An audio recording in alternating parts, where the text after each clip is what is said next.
is you.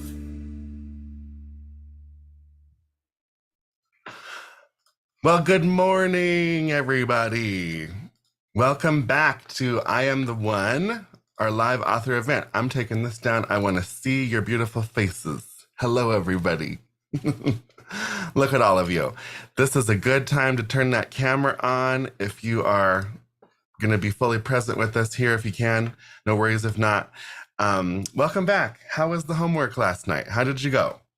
Did anyone find any of these questions challenging to answer? Let me know.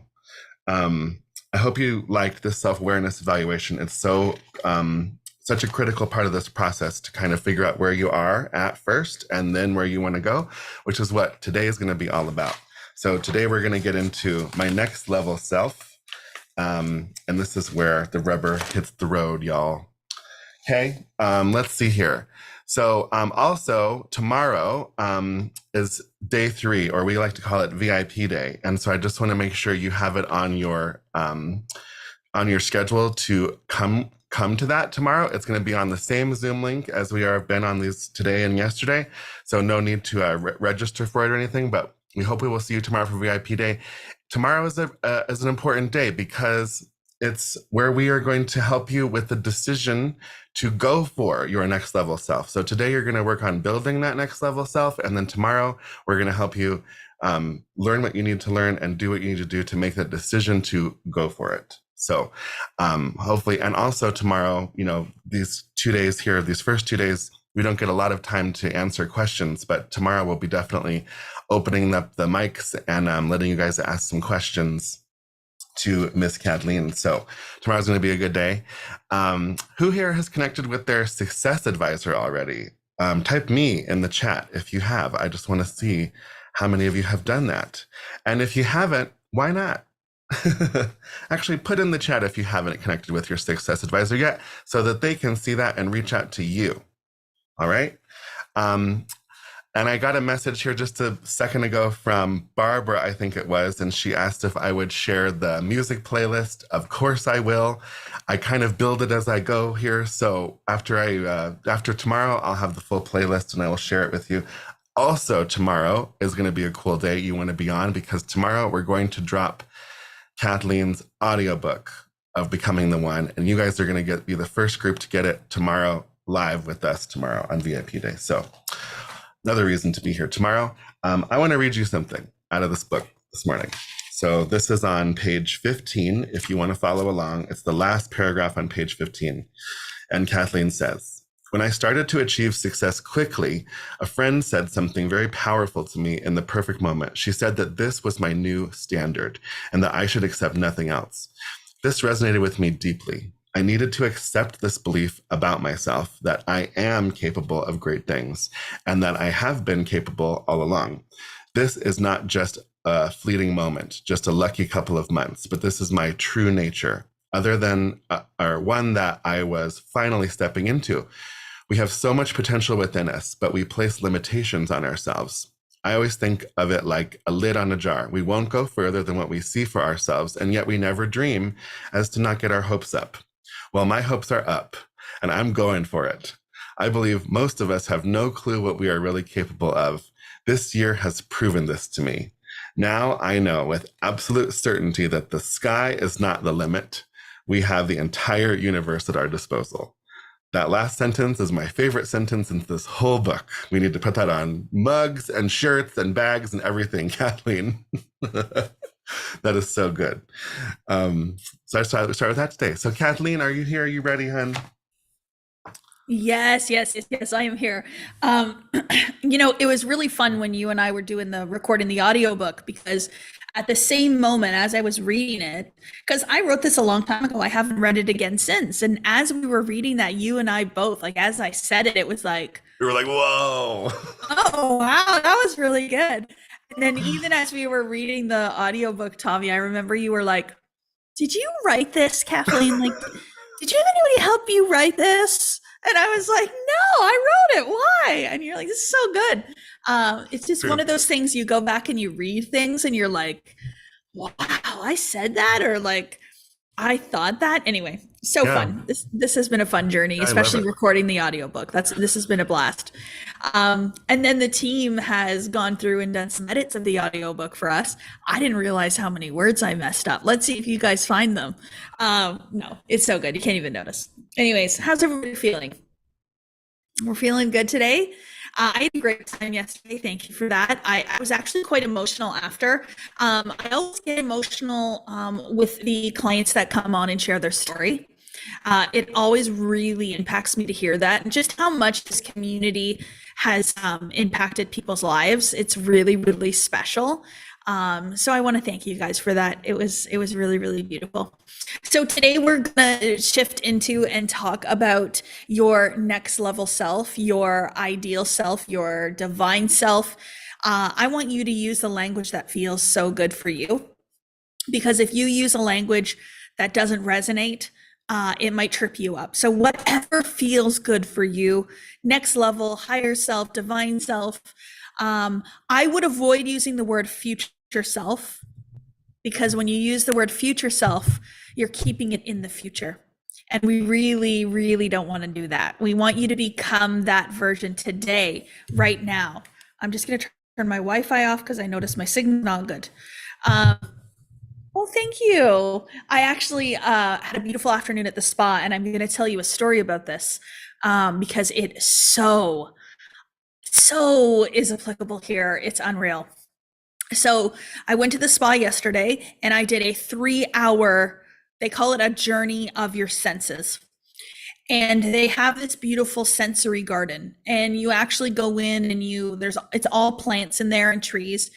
And you go in and you choose the plant that you're called to, and you create your what's the word, your tincture or your oil that they're going to use for your massage, and then also the salt for your scrub. But before that, they did an energy healing ritual with drums and with this little thing of smoke, a meditation to help open up the five senses. But she gave me this whole thing about the life of a plant and how the life of the plant shows up in our lives in so many different ways. And so as she was telling me this, I was like, oh, I get it. That's so good. So she talked to me first about the first stage of the plant's life and how it starts off as a seed. And there's so much potential in this seed, but nothing will happen unless somebody plants the seed, right? And so I immediately thought about this being an idea that you have in your mind. There's so much potential in that idea. But until that seed goes into soil and gets water, nothing happens to it. But so much beauty in that seed, so much potential. So I think about many of you likely coming onto this training. You're likely a seed. And so if we can be the soil and we can help be the water, and I think that's fun, right? I think that's beautiful. So I thought that was really beautiful. Then she went on, and literally they have seeds sitting set up. And then we move on to the next phase in the plant's life, which is when it becomes a sprout. And so it becomes a sprout after it's received, after it's been put in the right environment. Okay. In the right environment. Like, I just think about our community and how much of a right environment that is for people. And then it gets watered. So there's attention being given. There's life being given through the water, and then it starts to sprout. And the one thing that she said that resonated with me so much, this beautiful woman that took me along this journey yesterday, she said that at this point, when it's in the right environment, it's receiving its water and it sprouts, you really can't mess it up too much. That if you don't water it enough, you can give it a little bit more water. And this is where you just need to be patient with it, just allow it to come. And that if you do make a mistake, this is where you can easily fix it. And I thought, oh, that's so brilliant. So, maybe your idea now is moving into the physical form. You started taking action. You're in the right environment. This is the time where you can play around with it and watch it start to sprout. I thought that was fun.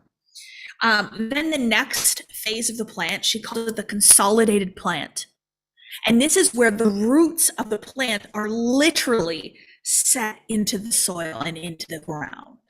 This is where you've built a base. This is where you've built consistency, where you've actually started to build what it is that you want. Now, in this phase, it's really, really important that you just allow and you just let it flourish. There's no fruit yet, there's no flowers yet, but you need to allow it to flourish. And so this is the phase where, and I'm totally adding to what she just said, by the way, like she kept it at what I first said, but I see that as here is if you just allow this is where you're patient, where you just allow it to grow, you admire its beauty. You're not asking for the flowers, you're not asking for the fruit, you're not like, come on, come on, come on. You're just literally seeing the beauty of this plant, this creation come to life. No judgment. You just allow. I thought that was so beautiful. And then the last one is when it is fruitful, when it has flowered. This is where you see with your 5 senses the evidence of whatever it is that you desire coming into the physical form. So remember in the last phase, the consolidated plant, when we were being patient, we didn't lose faith that it wouldn't fruit or that it wouldn't flower. We believed that it would. We were just waiting for it to happen. And now it's here. And the beautiful thing that she said was that at that point, the flowers will fall off, the fruit will fall off, and it might look like it's going back to the consolidated plant, but it's not. It's just in its flowering and fruitful season. And so they will come back. Oh, what a beautiful lesson for us all. Has anybody achieved success and then, felt like you've gone a little backwards? Well, this is a beautiful analogy to show you what's actually just happening. It's just the season of the fruit and of the flower. It's really, really beautiful. And the important thing too is along this entire process, you learn along this process, you grow, you expand, you become a different version of yourself along the way. So I might say to you right now that I am very, very good at killing plants because I don't know how to handle them. And I honestly don't. I have plants at home, and I'm surprised some of them are still alive. But the message here is that you can become somebody that learns how to grow plants and take care of beautiful things.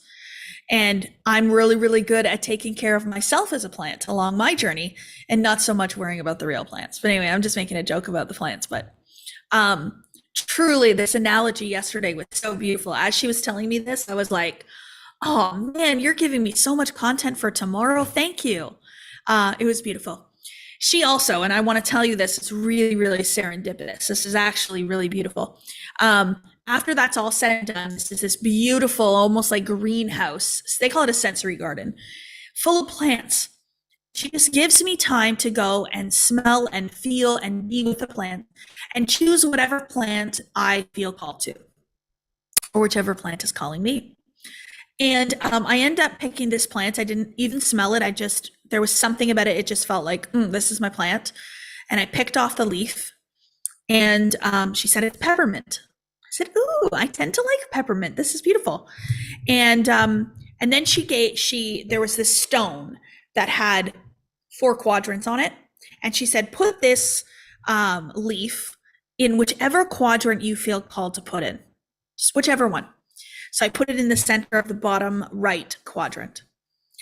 And then she went and she looked, what does peppermint mean? And what does it mean in the bottom right quadrant? And I kid you not, like, this is so beautiful. I got to find the actual wording. Either way, it said that quadrant for peppermint meant opening up the lung and the breath.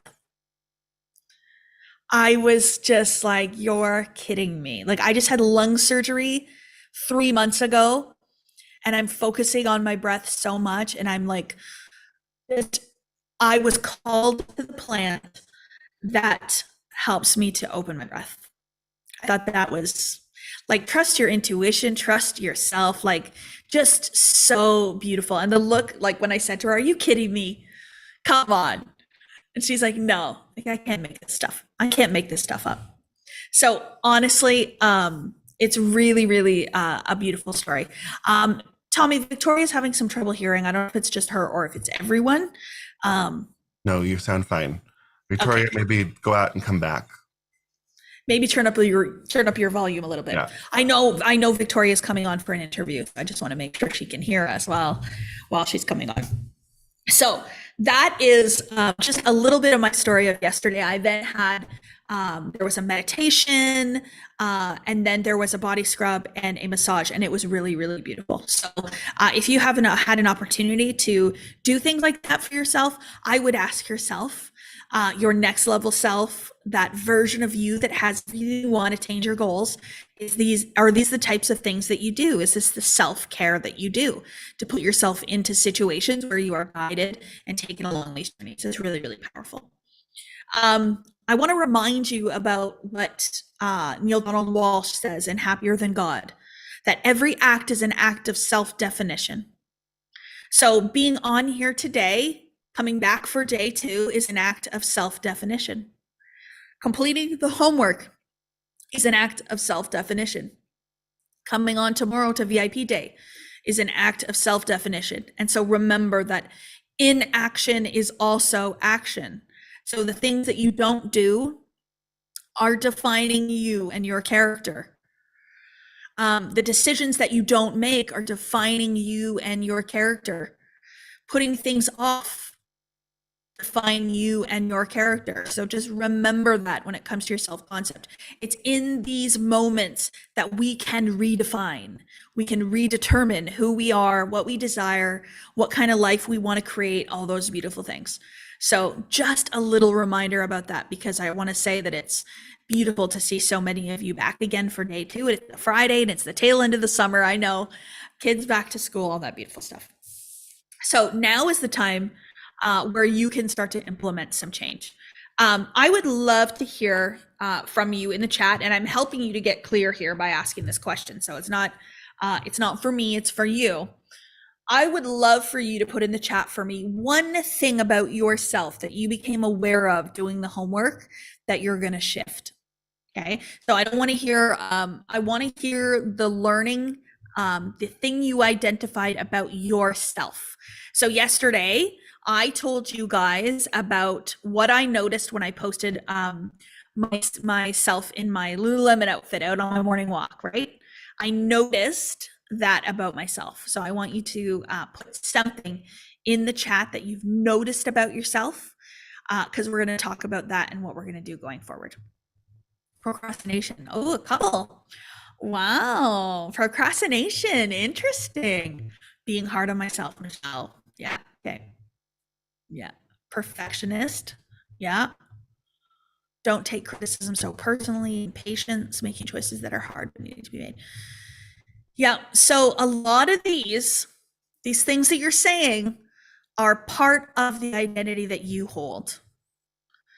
They're part of how you see you. And when I really realized that, it was like, oh, well, I actually don't think that believing I'm a procrastinator is actually going to help me. I don't actually believe being a perfectionist is going to help me. I don't think caring about what other people think is going to help me. So now it's about changing the beliefs. So the really beautiful thing that we're doing here is we're not changing, we're changing the way we see ourselves.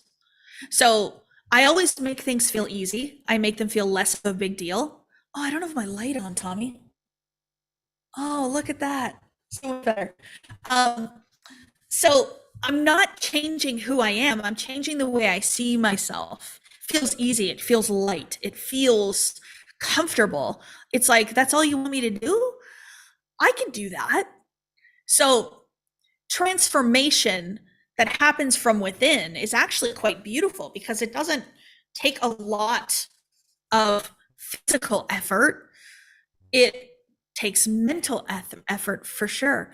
But if you're going to do it in a spiritual way, we're going to play my favorite song at the end of the day today. It's going to have you in the spirit. But if you are spiritually aligned, and then you go into your intellectual mind to do the conscious process of disciplining your thinking, then your action feels easy. So procrastination, Why do we procrastinate? What's that about? The mind controls the body. So your body isn't saying, no, I don't want to do that. No, I'm not doing it. It's your body doing that. It's your mind. Your mind is telling your body not to, or just you're just not doing it. And so we need to go deeper and ask ourselves, why am I telling my body not to move towards this? Why am I procrastinating? Why am I putting off my inevitable success? Yeah. Fear of what? Fear that it's not going to work, right? So if you believed that the thing that you were about to do was going to achieve success, was going to be successful, was going to be loved by all, was going to change your business, you would do it. You would absolutely do it. You wouldn't procrastinate. So the other thing I think about too is that it might be fear of what other people think, fear of criticism. So let's change the belief about caring about other people's opinions. You might be fearful of success, right? You might be fearful that you're going to lose people in your life. Fear of being seen. So you're hiding, you're suppressing. Yeah. I love that. What other people think about me is not my business. That's great. But the growth happens when you ask yourself, do I care what people think? You can, on a conscious level, say, no, I don't, because you don't want to. So you say, no, I don't. But then you really do care. And you really do care in the subconscious program. And so that's the energy that manifests out. You do care. Caring what other people think is one of the most challenging beliefs to change. It really is.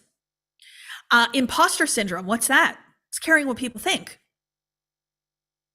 Because you think you're an imposter. You shouldn't be doing this thing because people don't see you that way, or will think that you're not supposed to be there, or you're supposed to do it.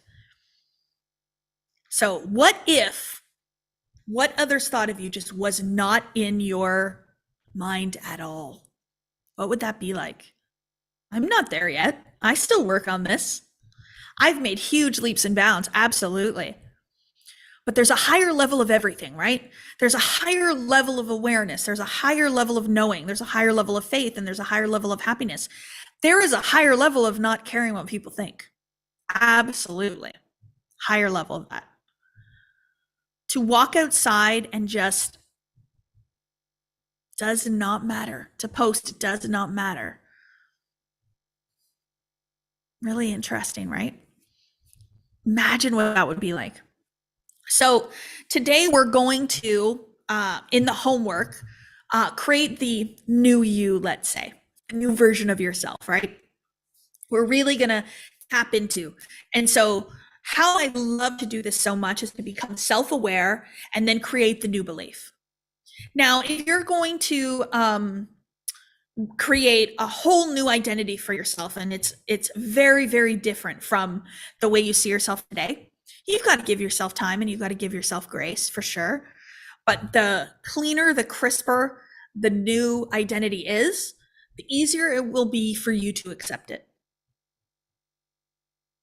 So you want to feel differently about yourself than how you feel right now. That's what this new you, this new awareness, this new concept is to help you to feel different than how you feel currently right now, because how you feel about you is creating your life around you. It is the cause to the effect. So you want to feel differently. So I think about confidence, for example. Remember, there's always higher levels of everything. So even if you're a confident person, there's a higher level of confidence. And I don't mean going into ego, but true knowing. What did Bob say here in the foreword? He said, Kathleen delves into how she altered her own self-value and created a new belief about herself that continually serves her and her highest good. So this is really good. I want you to really pay attention to the word self-value. So this isn't about becoming the world famous version of you. This isn't about becoming necessarily the richest and wealthiest version of you, but this is about creating a version of you that values themselves. And so you value yourself, but you believe that you can provide value to others. And when you value yourself, guess what? You value your time differently. And so you are not open for the dramas of life because you value your time. You don't want to be caught up in it. You don't want to be caught up in the discussions, talking negative about people and gossiping about other people because you value your time and you value yourself. I was at dinner last night with a bunch of my friends here in Mexico, and one of my friends was she was telling me how she was describing me to somebody else. She said, you know, I don't hear Kathleen talk negatively about anybody.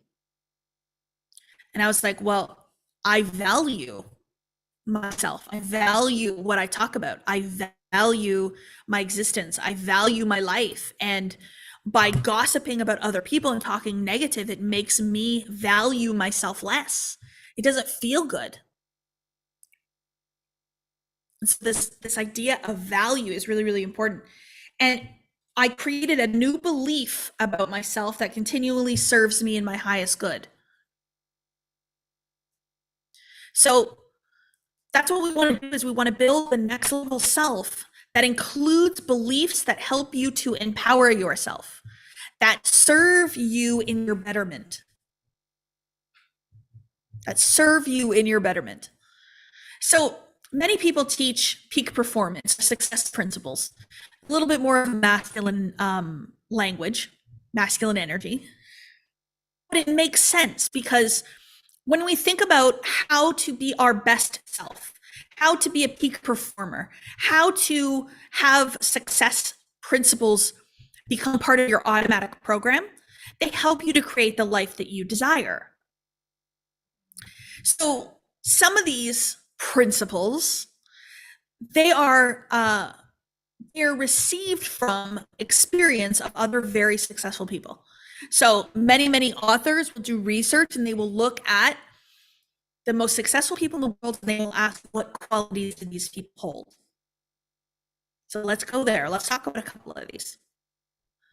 So the richest people in the world make decisions swiftly and they stick to them. Okay, so we know this. How are you at your decision making? We're going to talk more about decision tomorrow. Got to go in depth with it. But if you are somebody who is always asking other people's opinions before you make a decision, you might need other people to make decisions for you. But what is deeply ingrained in the ability to make decisions? If you can make a decision like this, if you can make it on your own, if you can stick to it, confidence. Yeah. So here we're back to confidence again. Isn't that interesting? We're back to confidence. So Lois, I'm a recovering pleaser. Oh, okay, what's people pleasing? What is that about? People pleasing. Oftentimes, people pleasing, you are more likely to put other people's happiness above your own. What kind of self-value do you have there? You're going to not sit at the table so someone else can have a seat at the table. Yeah. I think about people pleasing, it has a lot more to do with needing outside recognition than it does about the desire to help others. And I'm just being so honest with you on this because I'm a people pleaser. I just do it in a different way now. So now I've changed the belief. So people pleasing for me in the past used to be about, I want other people to be happy. I want other people to have a good experience with me so that they'd like me. Now I want to make people happy by teaching them how to make themselves happy. That's how I please people. But I don't need anything in return. Yeah, I don't need anything in return. My value has nothing to do with how many of you that I please. I just really want to please you. I want to help you to learn how to please yourself through coming onto these live events and trainings. Yeah. So I value myself, and I actually value what I have to say so much too, that I believe I can help you. Right? I value my words. I value my language. So the other thing, the other principle, what's another one? This is so good. Persistence. I haven't talked about this in so long, but going into this book really, really reminded me of that. This idea of persistence, willing to persist in the pursuit of your desires and goals, regardless of what other people say and what outside circumstances say. Really fun. Like, I get it. So I set out and I start a new business, and 3 months goes by and nothing happens. I don't sell a single thing. So I stop doing it. Is that persistence? No. Or you start a business as a manifestation coach in January of 2020, and your father tells you that it's not going to go anywhere and that you should reconsider. Yeah, that happened to me. But I persisted anyway, and now look, now he's so proud. He's like, oh, I shouldn't have said that. Might not have been right. So it's super, super fun to think about. What times in your life have you started something and not finished it? How many times in your life has somebody told you that what you're doing is crazy, so you give up on it? How many times in your life success didn't happen right away, so you stop? So we know persistence is one of the greatest success principles. The most successful people in the world are persistent. Right? Dave, it is my father's paradigm, but listen, how many times do we let other people's paradigms become ours? That's what happens. It's heterosuggestion. So the way you see yourself today is a culmination of all the things that people told you about you. People made comments, people said things, and you developed an identity around it. And so, especially from your parents, especially, and they probably didn't even know it, didn't even realize it. So where did I get this idea of persistence? Like, where did I get persistence? Because I'm persistent. I've always been that way. I learned that from my father, who said that comment to me. So was I upset with him? Was I mad at him at the time? Did it hurt my feelings? I was at a lower level of awareness. I hadn't done as much work on myself. So it got to me a little bit. I might have shed a tear. But then I just pressed towards the mark and used the persistence that he taught me. My dad worked for, 30 years of the same company. He went all the way up from stocking the shelves to the president and CEO of the company in menswear. He's persistent. Yeah. So the beautiful thing too is, what I have noticed is oftentimes we want to go to judgment. And how can we not judge? How can we just step back and say, I don't want to say whether or not I like you or I don't like you, but I'm going to say whether or not I want that energy in my life or not. So I'm not going to judge it. I'm just going to decide if I'm here for it or not? Feels better. Feels a lot better. The other success principle, I'm just using this language this morning because it makes sense, is to choose faith over fear. So I'm giving you these because I want you to reflect on if you currently see them as part of your identity or not. So, do you choose faith over fear? Or is fear the go-to? I have allowed fear my entire life to impact me. My whole life. And the past 2.5 years, I have just thrown fear out the window. And how have I done that? I built my faith. So I didn't focus on fear and say, okay, fear, I don't want you anymore. Okay, fear, I'm going to face you. I went to faith instead. I started studying faith. And I thought, what would it be like to be in a beautiful state of faith? What would that feel like? And the fear just melted away. Faith can move mountains. Literally. Why? Because you see this thing in front of you, this thing you want to accomplish, the business that you want to build, this promotion you want to take, this amount of money that you want to make. You see it as a mountain that you have to climb. The fear that you are holding is making it look like a mountain. But if you go to faith, the mountain just goes away. So this is what Robert Russell means when he says faith moves mountains and God works through faith. I love that analogy. There is no reason to see this thing as being such a big mountain.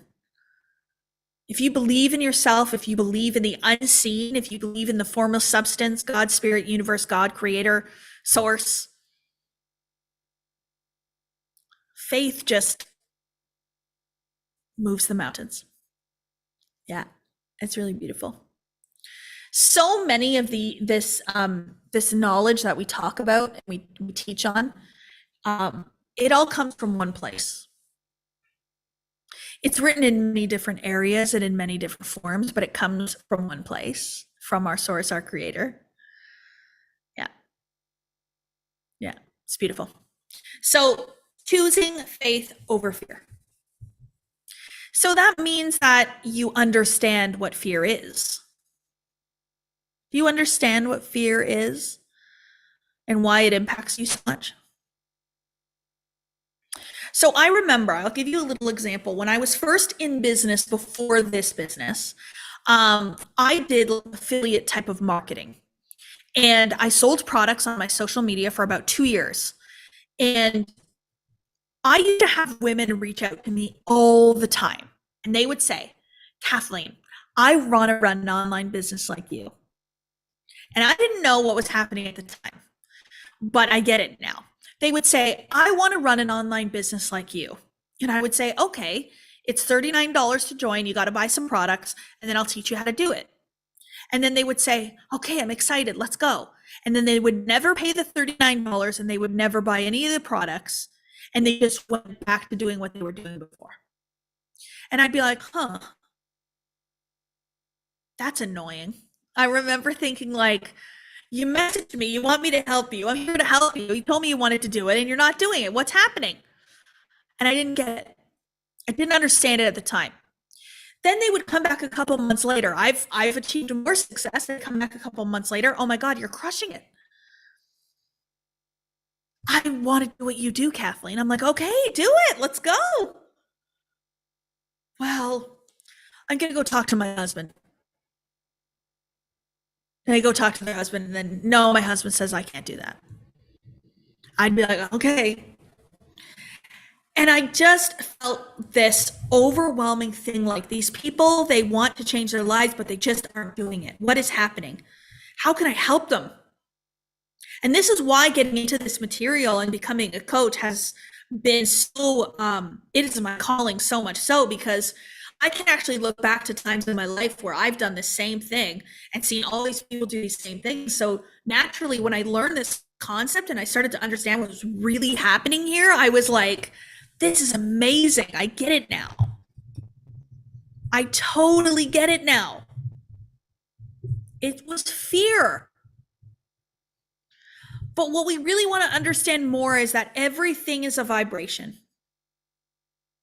And so this woman, let's say, that would reach out to me, she was vibrating here. Okay. So the way she saw herself, the feelings that she held about herself in her life had her body vibrating at a level, let's say here. And so maybe she was, a little sad at times, feeling underwhelmed, not really feeling too inspired or lit up, and was just going about her day, just doing the things that she would do every single day. She wanted more. She had this feeling. She had this call in her that I should be doing more. I should be making a bigger impact. I want to achieve more in my life. I want to make more money. I want to care for my kids in a different way. All these feelings started coming through her. And then she messaged me. Why? Because I was operating on the frequency of vibration that she wants to be on. She's down here on this vibration, and I'm not saying any's better than anyone else. That's not what I'm saying. I'm saying it's just different frequencies. So my frequency was bringing in more success, more money, more confidence. And this vibration was keeping her in her life where she necessarily didn't want to be, but she wants to be up here. So she was attracted to where she wants to go, which was me. And so she messages me and we talk about the business, and she's rising up the levels and she's getting to here. And then there's a moment where she can join me in business and she can get onto my level and stay there. And it gets scary. And the old version of her down here is going, hey, it's comfortable here. Come back down. Don't go up there. That's new. That's uncomfortable. And so the old version is scared. And so I'm here going, I'm here for you anytime, girl. And then she makes the decision to go back to comfort and to safety. So she chooses to accept the fear and to go back to where it's comfortable and safe. But then there was these other women that would come up and it would be uncomfortable. They still felt the fear. They still had that moment where their past self was like pulling them back to safety, to comfort, to what was easy and familiar and normal. Because the easy, familiar, and normal, it is really kind of like the easy way out. Like you can just stay there. But it's not going to change you. It's not going to impact your life in a big way. So there was women who would be like, oh, I'm feeling it. I'm going to do it. I'm going to face it. I'm going to acknowledge that I want to be on the frequency of vibration that you are on, Kathleen. So I'm going to join you and I'm going to face that fear and I'm going to do it. You know how much growth is in that process? This is where you solidify the next level. This is where you solidify the next you, the new level. And the more you make those decisions, and they can be tiny little decisions, they don't have to be big, huge ones like starting a business or going to outer space on a space shuttle. They can be little incremental things, but they build your confidence in faith. And they build your confidence in understanding that fear is part of the growth. I know that when I first learned about these concepts, it was referred to as the terror barrier. You're facing the terror barrier. I don't use that language anymore. I can't. Why? It's so hard. Terror? Is it really terror? Are you terrified? Is it a barrier? No. It's a simple shift in your frequency of vibration that you are operating on. And so that's why I make things feel easy. I make them feel light. I make them feel natural. So I don't think that it's terrifying. I don't think these things are terrifying. I don't think that they're a barrier to your success. I see them as an open door. I see them as your growth, and I see them as your capability. So how easy does that feel to make a new decision? Feels easy, feels fun, feels like. Deborah, oh my God, you described me before. Oh, yes, absolutely. So Deborah is one of the coaches on my team, and she's absolutely phenomenal. And the growth that she has experienced in the past 2 years has been so incredible to watch. And what she's talking about is the decision to come and learn this material with me. It took her a little bit of time. Like, she didn't come onto a training with me like this one day and then jump in 30 minutes later. It took her some time, but she had to learn that she wanted to choose to be on a different frequency. And she's changed her whole life, her whole family's life, completely different. It's really, really beautiful to watch. And so it's all in your growth. She's a different woman because she made different decisions. And then the last thing before we go to interviews here, I want to talk about attitude. I don't talk about attitude too much. It feels a little, the language of attitude feels a little masculine to me. I love to be in the light feminine energy. I like to use words that just feel like really, really fun. But I think it's important that we talk about attitude here, because there is something about the attitude in which you do things really, really determines the way that you do all things in life. And so for me, attitude is a really, really great topic, because it allows you to see how much you currently hold an attitude about yourself. Now, I think about attitude and I think about like my teenage, well, they're not teenagers yet, they're like almost tweens, girls. I talk about how much attitude they have and how much attitude some of their friends have. I'm not talking about that kind of attitude. I'm talking about your view on life, the way you see life, the way you see things. So are you someone with an attitude that always sees the good, or are you someone with an attitude that sees the bad? Are you someone that is always finding things that are wrong, finding mistakes? Are you someone that is searching for things to not go right? Just a tiny little example. We're on this trip right now, and there is someone who I adore and love deeply.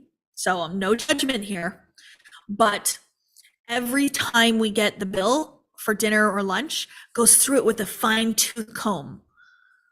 And guess what? She always finds mistakes. Isn't that interesting? Me, I get bills, I never find mistakes. So it's just interesting. Like, what is your attitude? Having a bad attitude is like having a flat tire. Unless you change it, you're not going anywhere. What a great analogy, Lorraine. That's really good.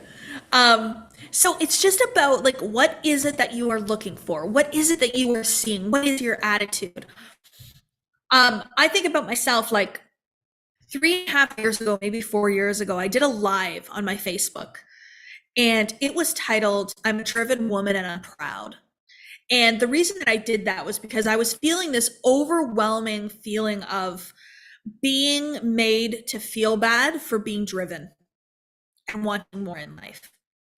And I was like, you know what? It's not a bad thing to want more. It's not a bad thing to go after your goals. It's not a bad thing to be disciplined and to want to change the world. And so I went live, and I was just trying to get all the other driven women who hold this attitude to just come together and like support each other and normalize it. And it was a beautiful live. But now I even see it even different, you know, in the book somewhere in here, or maybe it wasn't, it was maybe on a training I said it. I talk about how the dreamers are the ones that change the world. So all of us that are on here that are the dreamers, that are driven, that want to accomplish more, you're changing the world through that. Nobody's changing the world by staying in a life that doesn't bring them happiness, that doesn't bring them joy, doing the same thing every day. Like, how are you contributing to the advancement of our experience here on earth through that? All of us here that are on here that want to achieve more in our lives, want to make a difference, want to experience this human experience in this moment in a better way, are changing the world. Carly, what do you do when you are trying and trying to stay in the light, but you just cannot advance? You cannot see your advancement, Carly. It's not that you aren't advancing, it's that you cannot see your advancement. Do you hear what I'm saying? You're always advancing. You're always growing. You have to believe that. You have to believe that everything you desire is on its way. You will never hear me say, my manifestation didn't work. You will never hear me say that it's not here. It's not happening. You will never hear me say I failed. I know many people in this world say failure is a part of your success. I don't believe I fail. I believe I become more aware. I learn lessons. I receive feedback. You only fail the moment you declare you failed. So persistence is persisting no matter what. So the failure only happens the moment you stop persisting. You're done. So if you're on your way to your goal and you're noticing in the 5 senses that the goal that you had set for this day didn't show up, it doesn't mean you failed to reach your goal. It means you have feedback now that there's more growth required. See how I'm making it feel good? Yeah.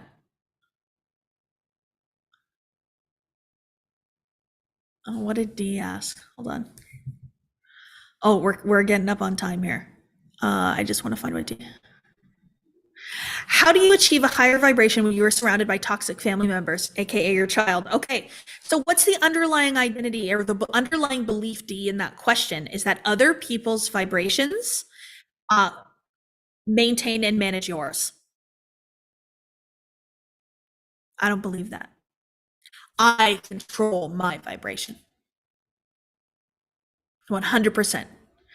I control it and I value it and I want to make sure that it's a-okay. So when you believe that about yourself, that you maintain your vibrational state, that it is up to you and no one else, you can handle and manage other vibrations outside of you a lot easier. It's just a belief shift. I grew up with a father who said that constantly. I get triggered. Oh, so Lois, the life is not fair belief? I would change that. I would absolutely change that belief. So you learned that from your father. I learned a lot of things from mine. But just ask yourself, does that belief serve me? Going into life believing that it isn't fair, is that empowering you or disempowering you? Does that make you feel inspired or does it make you feel a little, wah? Why bother trying? Life isn't fair anyway, right? So what is a better belief? Life is a gift. Life is a gift. Life is worth being grateful for. Life happens based on my own cause, right? It's so beautiful how these are coming up because this is how we shift them. I used to believe that I was being taken for a ride. I used to say things like, I wonder what's going to happen in my future. I wonder what's going to happen over the next 5 years. I don't think like that at all anymore. I know it's going to happen because it's coming from me. I create it. I drive the car. This is the little tattoo that I got on my finger. It's the Viking symbol for create your own reality. And I got it on my finger because it's a reminder that it comes from me. So anytime I feel like other people are influencing me, my direction, my path, changing my focus, I remind myself, I just look on my finger, Kathleen, you create this. And so many times we allow other people to create through us by giving them the value, giving them the power, giving them the ability. So those girls who I was talking about earlier that wanted to start the business and they're like, well, I'm going to go talk to my husband about it and see what he thinks. And then the husband says no. And then they come back and they say, my husband said no. it's still their cause and effect.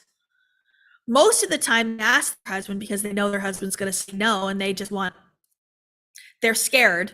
So they're going to let their husband be the reason they're not doing it. But really, they're choosing no. Yeah. Oh, Heidi, I didn't know that. Oh my gosh, I did not know that. The magic term abracadabra means in Aramaic, I speak and thus I create. Oh, it's magic. That is so good, Heidi. Okay, Tommy, are we ready to do some interviews?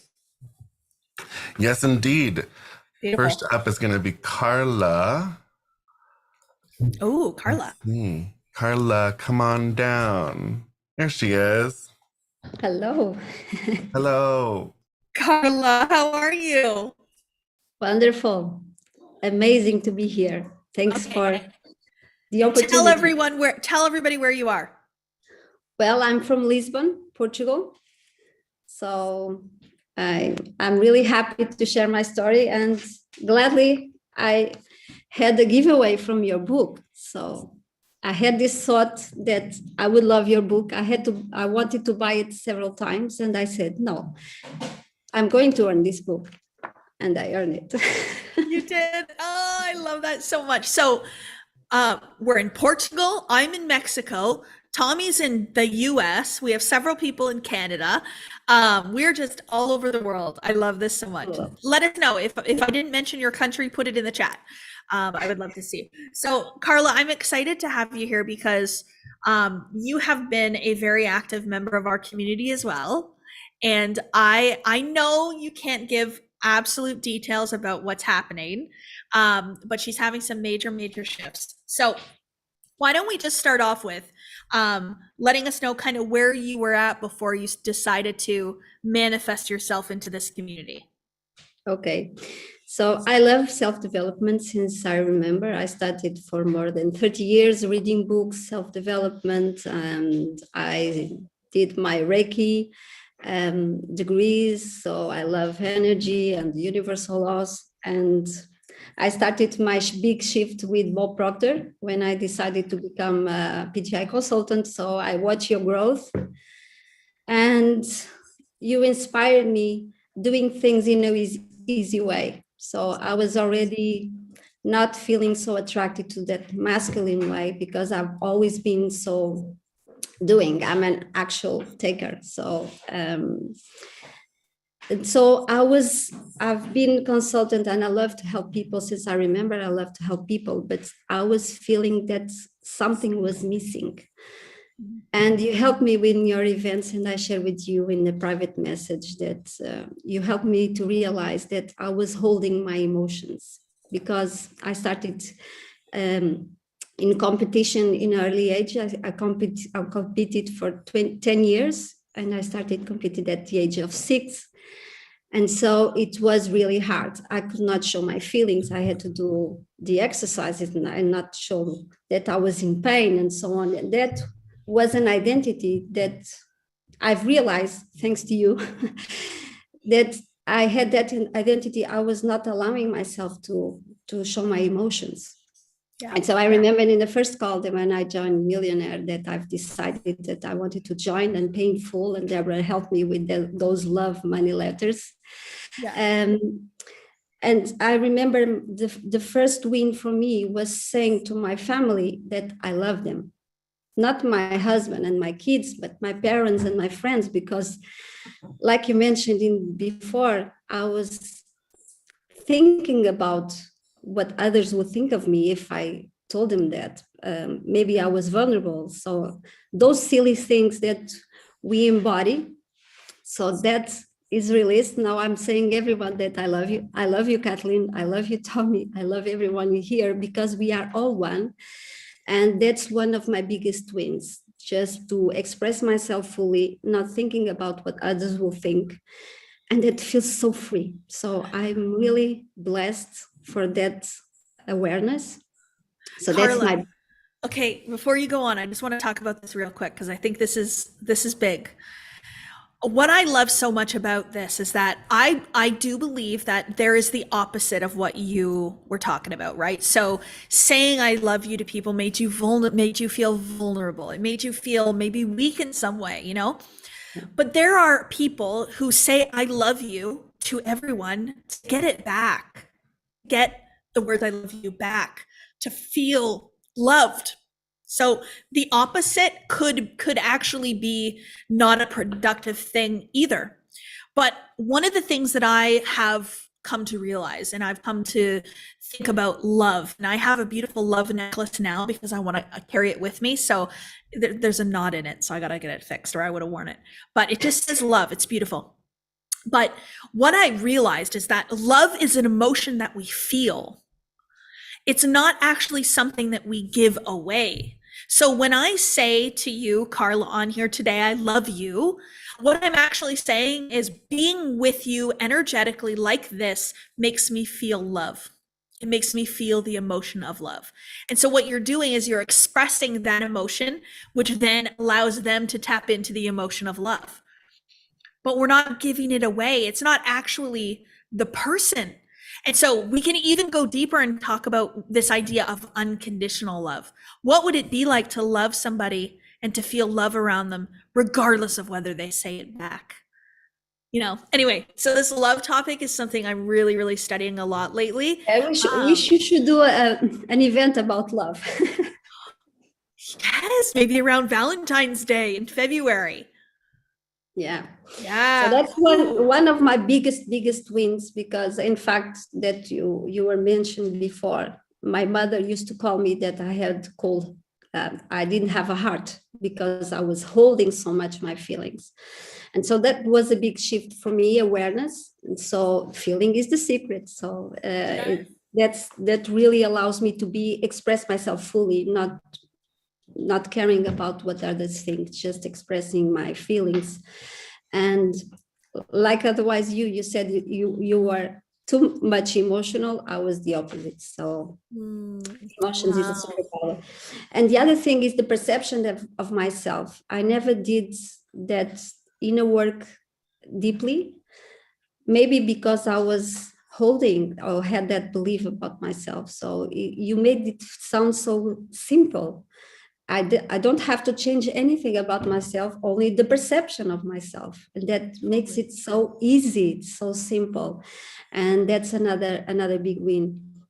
And I keep shifting. But I have some notes here just to say what I want to say. Yeah. So the other project that we have, and I cannot share yet, but my husband, which is my soulmate that I attracted, I wrote down with a friend the type of man that I want in my life, and it showed up, everything. And we are soulmates, and we decided that we want to create a big business, another area that we love. So we've been doing this since almost 1 year. And Kathleen, when I tell you, I'm sure you're going to be amazed by it, because everyone was telling us it's impossible, never done before, but we have this knowledge and understanding that if we have an idea, and everyone here in the event, if you have an idea, a desire, please hold the belief that you can do it. You can make it real. And so we have this understanding, and so we hold the vision, and now it's almost showing up in our physical world. We are having very important meetings, and it's almost done. We believe in a couple of months, everything will be finished and we can share.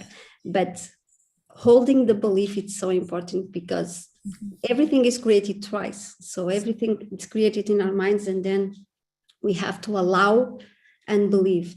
And this idea is so big that it takes over us, like I mentioned in the other call, it takes over us, and we are these persons with this goal achieved. There's no doubt, we trust. So we cannot fail, because everything happens for a reason, and everything is important in our path for everything that we are going to do next. So embrace everything, every stone, and everything is important for what we are accomplishing the future. So we are really excited. We live in joyful expectation every day. Yes, so joyful expectation. Those are the perfect 2 words to describe the state when you're waiting for your manifestation to show up in the physical 3D world. Joyful expectation. There's no fear in that. There's no doubt in that. It's literally just you're happy, you're joyful, and you're just expecting it to come at any moment. So the way you're talking, Carla, I feel a lot of confidence and I feel a lot of knowing in what you're saying. And I also know that that isn't your state that you've been in all your life. Like that is a created state. So for anybody like listening today, what are some of the things that you did to help you to get to this place now where you have this confidence? Well, the first of all is understanding that we have to invest in ourselves. It's the best investment that we can do in our lives. So I'm an entrepreneur for several years, but I will keep investing in myself. I'm finishing the program with you, and I'm already thinking what's next, because I'm my best asset.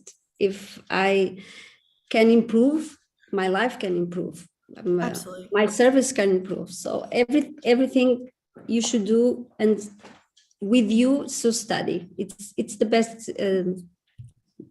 suggestion that I can do, and also make decisions fast, because we deserve the best in life. So decide fast. Life is too precious. You said something and I just wrote it down. Life is a miracle. So every day is a miracle. So why waste time having fear, doubts, worrying that it's not going to happen? What if it happens? Yeah. So just make a decision and invest in yourself. It's the best decision that you can do, and surround yourself with people that are studying this. Because if we have in our house people that don't study, they don't believe, the beliefs are so big, and the environment is so destructive and negative. We have to be surrounded by people that really help us to believe in us and to help us grow. And Kathleen, she's a great leader in this journey, because she really embodies this material. We can have all the books, read all the books, and have all the knowledge, but if you don't apply it, it's nothing. Totally. It's worthless. And I have another win to share with you. So I decided that I love so much this feminine energy, and I was not in resonance with the other program that I was selling. So I decided this week, and I shared with Deborah in the embodiment session, I'm going to create my own program, because it's time for me to express myself fully, and all the knowledge that I've been raising and applying in my life. And so I've decided to create my own program. So I'm really excited. Oh my gosh. That makes me so excited. It excites me and it's uncomfortable at the same time. So I'm in the right track. Yeah, no, I have been there. I know exactly where you're at and how you're feeling. But that desire coming through you, that's your next step. That's your next level of growth. And so we can look at that and go, okay, I feel uncomfortable. It makes me it has that little bit of a feeling in there, that little bit of a nervousness. It must mean I'm on the right track. So that's exciting. It's really, but it's good. It's what makes us grow. If we're not uncomfortable, how we can know ourselves.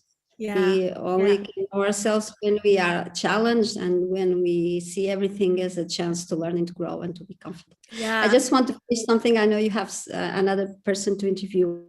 I just want to give this example that you show about the plants. I love the example of the Chinese bamboo, that it takes 4 years just creating roots, no sprouts, nothing.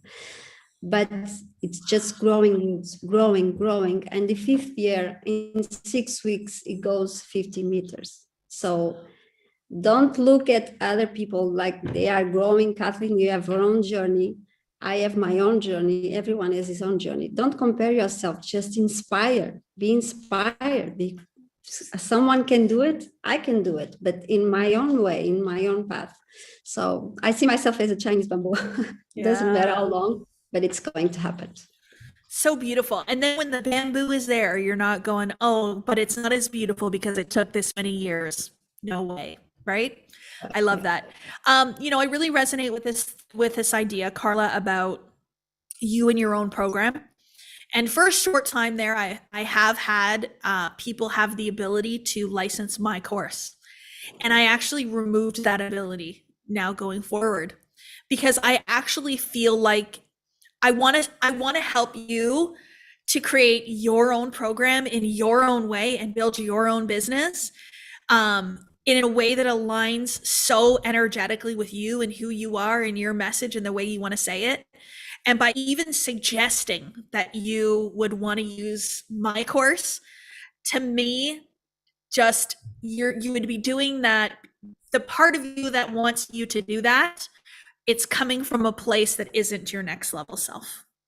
That's what I believe. So I believe it was me actually wanting to help people to step into their uniqueness by no longer allowing people to license my program. So anyway, just a little aside of why I did that, but I totally resonate with that.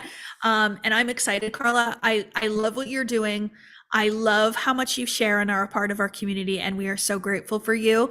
And I'm just going to keep watching you soar. So you better keep me updated. And you are really important in my journey. So everyone is here. Just before we go, nothing is a coincidence. So you're not here by chance. Don't take this lightly. Just move forward and jump in. Okay? Yeah. I agree. I agree with you on that one. Thank you, Carla. We appreciate you so much. Yay. All right. Excuse me. Next up here is Victoria. Oh, hey, Victoria.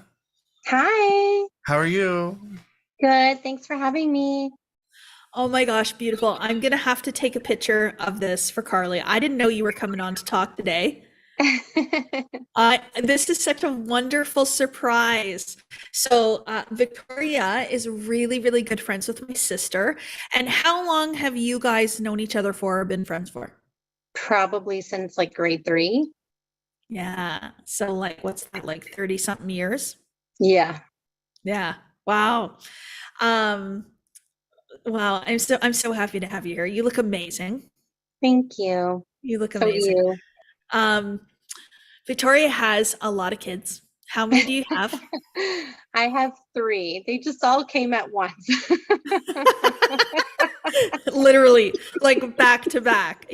Don't you have a set of twins? I do. Yeah. So you're really, really busy. So if anybody ever says that you can't be a mom of 3 children and create a successful career for yourself and study yourself, Victoria is an example that you can. So why don't we start off how obviously you found me through my sister, but like, where were you at kind of in your life before you decided to study this material? Yeah. So I was actually on my second mat leave. They were pretty much back to back. So I was home with a toddler that was not even 2 and newborn twins. And I started to think about, what am I going to do when I go back to work? I've got 3 small kids. I need to be flexible. I was also at a point in my career where I wanted personal and professional growth. So at that point, somehow you came across my Facebook and I got really interested to see what you were up to. And I sat up one night watching some of the material that you were posting about. And I thought, wow, this is really interesting. So I joined the community.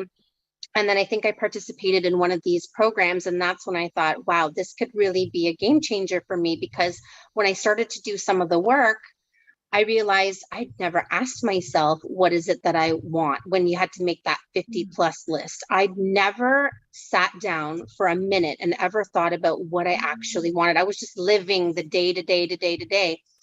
And I thought, wow, this is a really difficult exercise. I don't even know if I want 50 things. But then when I really started to dig deep, I started to uncover stuff. And then I started to do some of the homework. And I thought, wow, I have a lot of limiting beliefs. I'm scared of my own shadow. I want all this growth, but I like to stay where it's comfortable. And so I identified a lot of these things. And then I thought, I need to jump into this, because there's just a lot of growth that I can accomplish if I participate, and the sky is not the limit. And, maybe there's an opportunity for me to do something exciting that I don't know what it is yet. And so I jumped in while I was on mat leave, listening to your lessons at 6:30 in the morning with my earbuds in, rocking kids to sleep, nursing them. I was doing the whole shebang. Oh my gosh, I remember that, right? Yeah.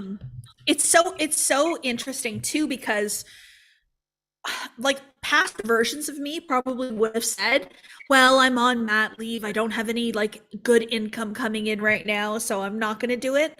But you decided that that was a good time for you, that it was actually the perfect moment. You were at home, you weren't going to work, you can actually devote the time. And I know it's not always easy, especially with being a busy mom like that, but you started seeing shifts pretty quickly. I remember some of the calls that you and I had, and you became very confident in yourself very quickly. And I remember noticing that. It was like we would get on a phone call and you would be like, I'm manifesting this job. Yes. Yeah.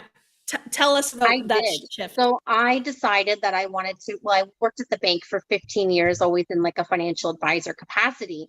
And I just had this intuitive hit one day that I wanted to become a mortgage specialist. And I don't know exactly what it was, but it must have been the fact that I realized that I was really strong in lending, that it offered me a really flexible work arrangement. And it was going to be really exciting because it also offered me unlimited compensation opportunities, because you basically make what you close, right? So I thought, okay, this is what I'm going to go for. So I decided that I'm going to return to work on November 1st as a mortgage specialist. And I started doing the work because, there wasn't any income producing activities at the time because I was on mat leave, but I'm like, I'm going to do the work. So I started getting on calls with realtors. I started growing my LinkedIn. I started getting on the phone with coaches that help mortgage specialists grow their business. And it was so funny because I guess I got so far in my own head that I was in this job that I would get on these calls with people and they'd ask me, what is it in your business that's preventing you from the growth that you're looking for? And I would say, well, I actually haven't started yet. I'm starting on November 1st. And then I would realize that I actually never even had a job interview yet for this position. But in my mind, I was already in the job. And I was just so far ahead. And I actually started as a mortgage specialist on November 1st. So that's not a coincidence. It's so good, Victoria. I love this example because you built an assumption in yourself that you had that job. And so the energy that you were in, the frequency of vibration you were working on, it created the job for you. Like there's no wait and see. This is what I mean by creating your own life, creating your own reality, right? And I remember we had calls and it was like, okay, we're going to go shopping and buy the clothes for when you get the position. Yes. And and you were posting like you already had it.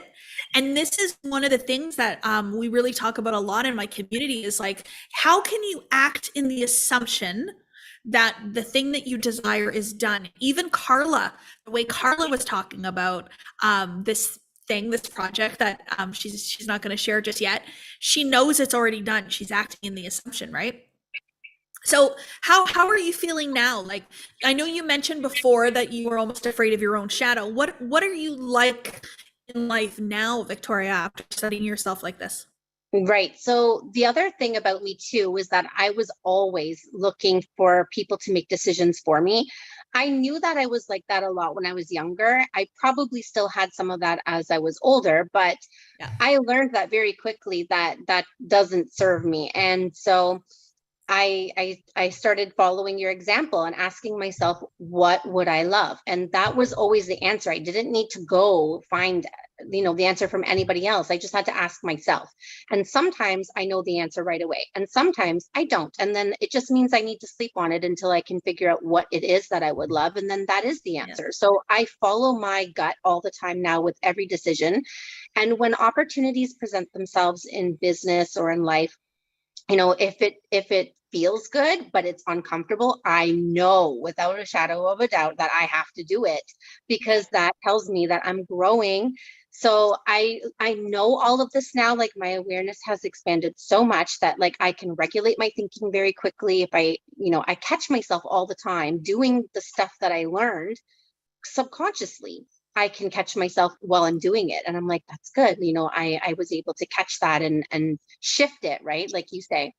So I'm doing really well with business actually. So the thing is that, taking this course early has also helped me to be more successful early on in my role. So I recognize that through my training, there was this one area of specialization as a mortgage specialist, which is in construction financing. So this is people that are like building a home on an empty lot. For some reason, everyone in my industry will not touch this with a 10-foot pole. They all have these beliefs. Okay, every single one of them have this belief that it's so hard, it's so complex, it's not worth the time. And so I thought, I wonder about that. That's interesting that everybody thinks that. And so I said, I'm going to learn it. So I learned it like straight fresh out of training. And we have like tenured mortgage specialists who've been in the industry for lots of years, and they will not touch these things. They just have no interest. They all have these beliefs about them. So I learned it fresh out of training. My boss couldn't believe it, that I'm the newbie on the team. I'm doing construction mortgages. And now I've been writing in my journal, I'm so grateful that I'm the queen of construction mortgages. And people actually have started calling me that. And it's funny. And you know what? They're really, really good. It's amazing. That is so good. You know what kind of energy that is? That is like pioneer trailblazer type of energy. Yes. Honestly, like that is seeing an open door when other people see it as a closed door. I love this word queen. Okay. And I know there's men on here, so you can use whatever language you want, king, whatever.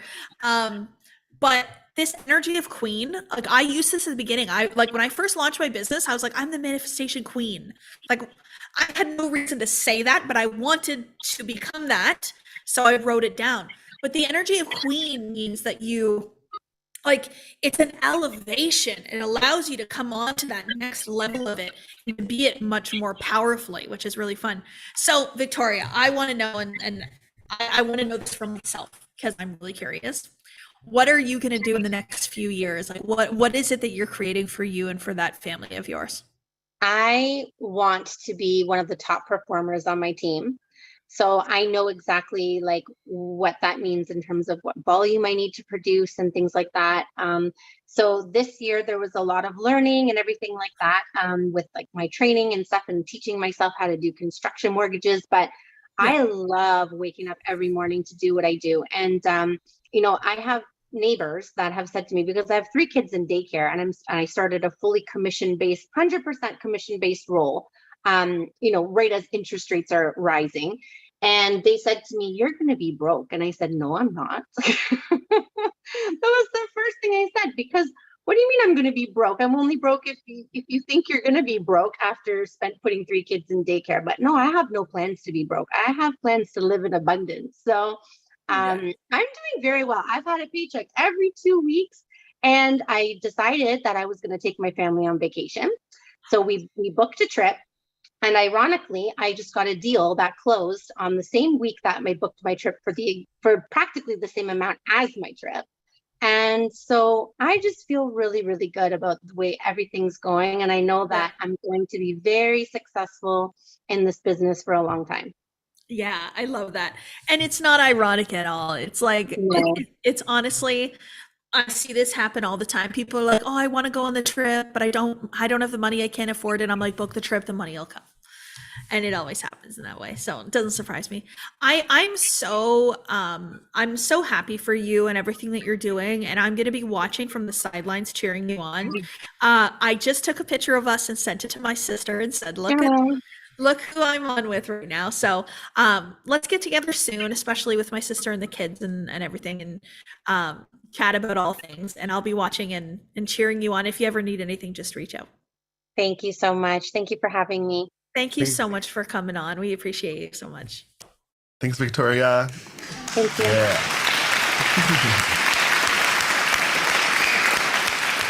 All right. Well, that's so fun. Oh my that's gosh. so good. These stories are they're golden. You know how much learning there is in listening to everybody talk about their journeys and what they're learning and how they're growing. There is so much knowledge in their experiences. So I hope you guys are like taking notes. It's really, really good. Okay. So what I really, really want to do now is I want to give you a little bit of time and direction into how you can start to tap into this next level of you. And so we became self-aware. We see some limiting beliefs. We see some areas that are disempowering. And so now we want to shift into the new. We want to become the new version. And so I want you to really, really ask yourself, so when you're doing the homework tonight, you know, does this belief help me to achieve my goals, or does this belief hinder the attainment of my goals? Okay. Does it help me to reach my goals, or does it hinder the attainment of reaching my goals? That's how I determine if a belief is one I want to keep or if it's one that I want to shift. And we're not going to go and shift all our beliefs right now. There are a lot of beliefs that you hold right now that are beautiful, that are great, that are amazing, and that are helping you. Keep those. Don't go trying to change everything, but find the ones that are limiting you the most and make a difference in that way. Now, before I say that, one thing I believe each and every one of you should hold the belief of is that you can change a belief in an instant. Okay? So what is the terminology that I'm using there? Instant. Time. Time can be on your side, or time can be used against you. If you think this is going to take a long time, it will take a long time. If you believe that it can be quick and simple and easy, then it will. What you believe to be truth will always be your truth. Always, no matter what. Because that's what we create from our beliefs, right? So I always like to say that I create a new belief in an instant. So I believe it right away. I don't fight it. I believe it right away. And so the moments where I can act on the belief is where it makes all the difference. So simple little example. If you've been on my trainings, you've heard this before. But if you are somebody that is a night owl, you want to start waking up in the morning, but you're a night owl, you like your sleep, you like to sleep in, you can't wake up early. Change the belief to, I love waking up early. I love waking up early. Guess what? Wake up early tomorrow. Boom. You've acted on the new belief.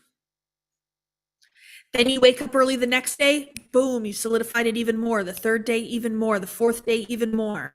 The fifth day, even more. Suddenly, you're no longer a night owl. It's I used to be a night owl. The problem is that on the fifth day, we don't wake up and we go right back to, see, I'm a night owl. I can't get up early. Don't do that. Just say, oh, I must have needed the sleep, but I'm a morning person. So always accepting the new belief. I've shared this before. I decided I no longer wanted to drink alcohol. And not that I had a drinking problem, not that there's anything wrong with that, but people always assume that I had some sort of a drinking problem. No, I just didn't want to do it anymore.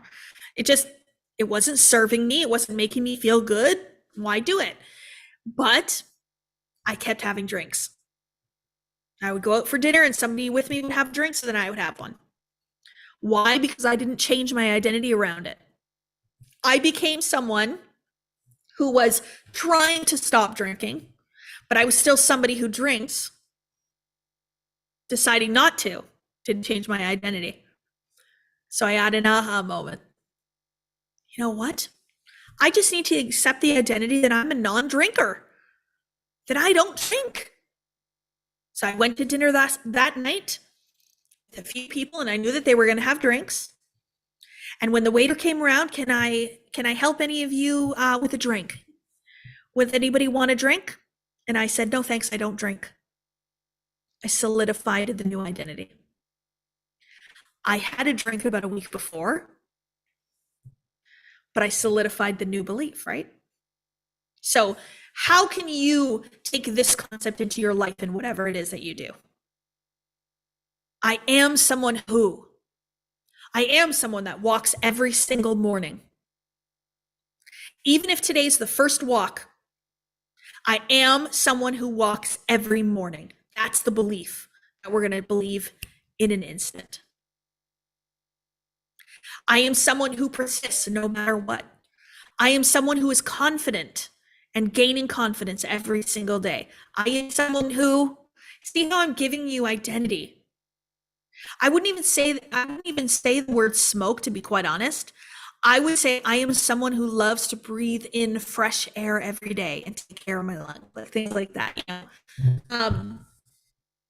But what are these beliefs that you can believe in an instant like that? Yeah. So many people will say, I'm becoming in this book, becoming the one. I'm telling you my story of becoming, but nothing changed until I became. It's in the being that everything changes. So how can you be these new versions that you're going to create? Well, we're going to talk about this tomorrow. The being happens in your decisions, your everyday decisions. But today, right now, we are going to talk about the creation of the next level. So I am someone who ... What belief would serve you? What belief would empower you? What belief would raise you up? This is really, really good. I want to read a section from my book because I think it's so relevant here. So I'm reading from page 12. I'm not sure if you will have noticed the real shift that happened here. I started taking responsibility. The love I have for myself is up to me, and I had been giving that control over to others. Whether or not I believed my body was good or bad came from me, not from others. I now know that I am in control of myself, and it is a choice to let fabricated beauty standards in from the outside. You can choose to believe that you will never measure up unless you change your appearance, or you can decide that you are a beautiful, powerful being the way you are right now in this moment. I made my choice, and it has been the most liberating decision that I have ever made. So when you think about your identity, are you creating an identity based on what other people think that you should be? How you should behave? So even the example I give you about waking up early in the morning, okay? Somebody told you that if you wake up earlier in the morning, you will be more successful. Somebody told you that. And so then you make a decision to wake up early because you believe that you should to be successful. What if you made a decision just to wake up in the morning because you want to, because you like it, because you like the 30 minutes or an hour alone in the morning? So this is where I don't wake up every morning at 6 a.m. because somebody says I should, or because I think it's going to help me to be successful. I wake up at 6 in the morning because I love it. I really do love it. I love getting out there and walking and having quiet time and having that time for me to create what I want. So if you are someone who loves to sleep in and you like to stay awake after everyone goes to bed, and you get your quiet time at night when everybody goes to bed, and that's your most productive time of the day, and you feel good and you're achieving what you want to achieve, why change it? Right? Why change it? My gosh, Adele, you're killing me right now. Or a video told you that making your bed made you successful, so now you make the bed although you hate it. Isn't that interesting? I make my bed every single morning because I like the way it makes me feel. But I did see that video too. But this is what I'm talking about. Don't do things for other people or because you should. Do them for what works for you, what you would love to do. That's what I'm saying. That's the liberating part of this. So somebody said you can never become a billionaire by sleeping until noon. Really? Want me to prove it? I think you could. But I like getting up in the morning, so that's not going to be me. I bet you Bill Gates sleeps until noon sometimes. Like, come on. Anyway, so that's just a little example of how I want you to be in the energy of creating these beliefs. I don't want you to be creating these beliefs because you should. I want you to create these beliefs because these are the perceptions that you're going to hold of yourself that feel good to you, that allow you to feel like your best self, your best version. I read the language in Genevieve Behrend's book. She calls it the best of yourself. So what if we create a list today? Okay, this just came to me. What if we create an extra little list today of the best of yourself? What's the best of myself? What does it mean to be the best of yourself? Notice how I'm not the best of all people, or the best coach in the industry, or the best this or the best that. The best of myself. What does that mean? How can I be my best version? Yeah, let's do that. Now, I wrote down a few things. These are a few things that I've written down that make me feel really good and that allow me to stay in the energy of who I've become. So I wanted to give you an example. So I wrote down here, I am a very driven woman. I am a very driven woman. Holding that belief about myself has got me through some hard times. When I'm in the ICU with a chest tube, just having had surgery, believing that I was a very driven woman helped me get through that. The other one, I said this in Las Vegas at a live event with my team. I said, I get uncomfortable for the sake of others. I get uncomfortable for the sake of others. That helps me. It makes it feel more worthwhile. The discomfort that I'm feeling today, it's worth it. So I'm going to keep doing it. And then the last one, and I really would love for you all to believe this. I love who I've become. I love who I have become. Isn't that so beautiful? And it's applicable right now in this moment. You don't have to wait. I love who I've become. If you feel called, maybe do a post today. Post a picture of yourself and just post, I love who I've become. It's your future self speaking to today, right? So it's that version of yourself that you're creating right now, speaking from there to today, saying, I love who I've become. Just tag me in it so I can see it. I love who I've become. Tommy, I would absolutely love, I know we're getting down to the end. I want to play a song that means a lot to me, and we'll play it as we exit. So I want you to stay on for that. But I want to give Tommy an opportunity to talk a little bit about tomorrow and some of the homework type of stuff. And then we'll come back and we will listen to the song. I'll talk about why it's important to me, and we'll listen to the song together and we'll get into the combined energy. Tommy, does that work okay for you for the live stream? Yes. We'll, yeah. Okay. Perfect. Awesome. Well, so tomorrow, I actually want to invite Angie up to speak about tomorrow a little bit. Oh, okay, good. I love how she talks about it. So Angie, can you come up? Yes. You know what? Tomorrow, I love decisions. I think decisions are one of the most powerful foundational things you can learn about yourself. There's three that I'll give you the three. How about that? The first one, and Kathleen talked about them as well, but the first one is learning to make decisions. But however, decisions about what? And this is if you do not build this identity for yourself, then your ability to make decisions gets muddled. So this work that we're doing is so important to become aware of where you're at and become aware of where you want to go. And let me tell you what we're doing here with this idea is we're giving you what's called the razor's edge. The razor's edge of how you want to make decisions.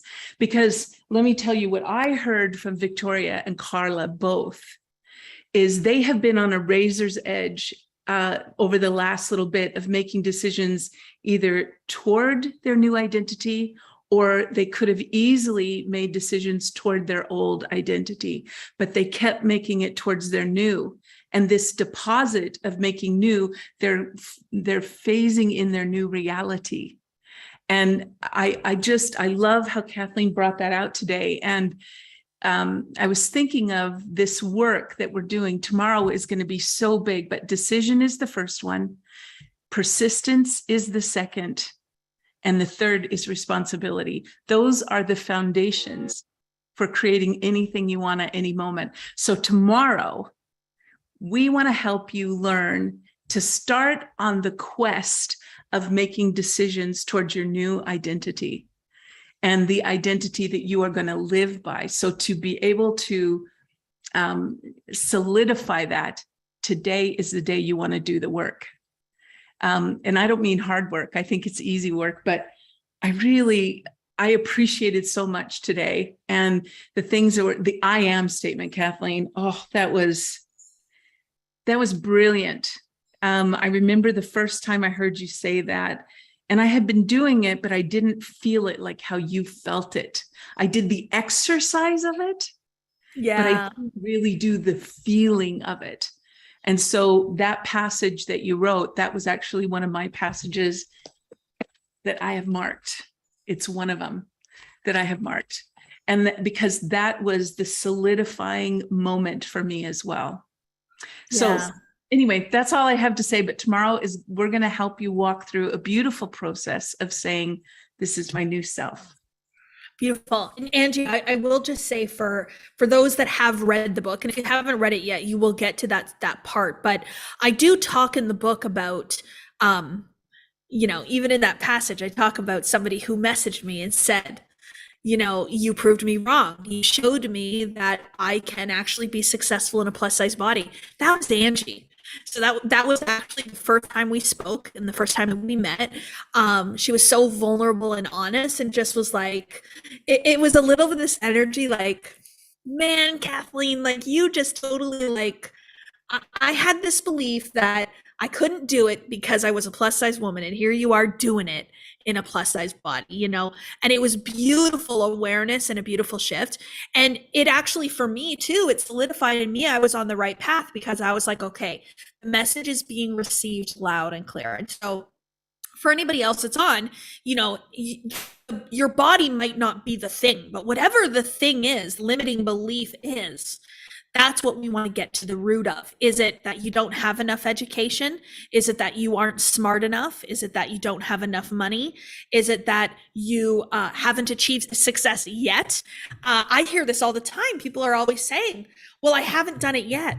I'm like, well, have any of us? Like, none of us have done what we've wanted to do or we wouldn't be here. Like, we're all growing and expanding and becoming different versions. So to me, it's recognizing that where you are at right now in this moment is where you are meant to be. And this is what we're going to take you in the process for tomorrow, is understanding that. How is it that day 2, this is stirring up the emotions again? Unbelievable. Good. Okay, Helen, good to hear that.